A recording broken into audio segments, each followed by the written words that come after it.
the reward, these police operatives should not have resulted to killing a huge number of victims of war on drugs.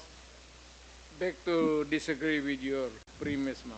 I understand, Mr. President, but that is a manifestation. Yes, but Thank you, if Mr. police is President. supposed to do his duty, he goes to school for 2 years. He receives instructions to how to go about his duty, and we have to give the presumption of regularity. That's a principle of law. Thank you, Na Mr. President. Pag every time na may ginawa kaya in your favor is the principle of regularity Presumption in the of performance regularity of duty. of performance of official duty, Mr. President. Thank you for your enlightenment. Mr. President, I wish to ask, with all due respect, considering your statement of taking full legal responsibility, both to legal and illegal activities, can Well, I equate this statement of yours to an extrajudicial confession of guilt? Well, in a sense, yes. Wala na akong magawa eh. Are you saying yes, Mr. President? Yes, because I ordered the campaign against the drug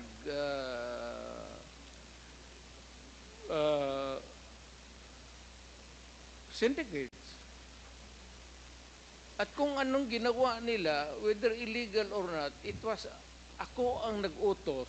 In that sense, I take that responsibility of their actions. Wala akong magawa eh. Commander ako, nag-utos ako. Puntahan ninyo yan. Just like a commander, or not a military, police, iutusan mo. Pag may nangyari dyan, magkabulyaso, whether right or wrong, iyo yan. Iyo talaga yan.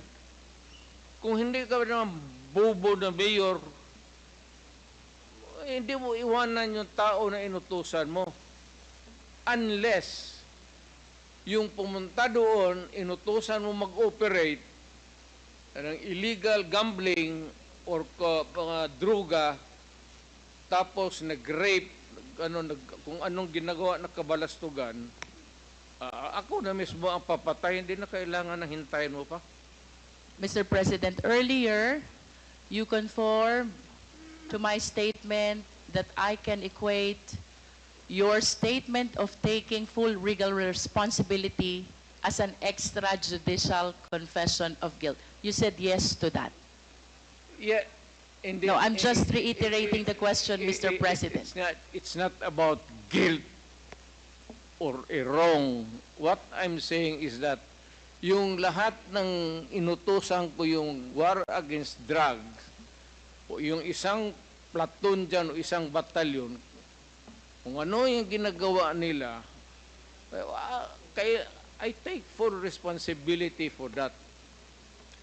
Mr.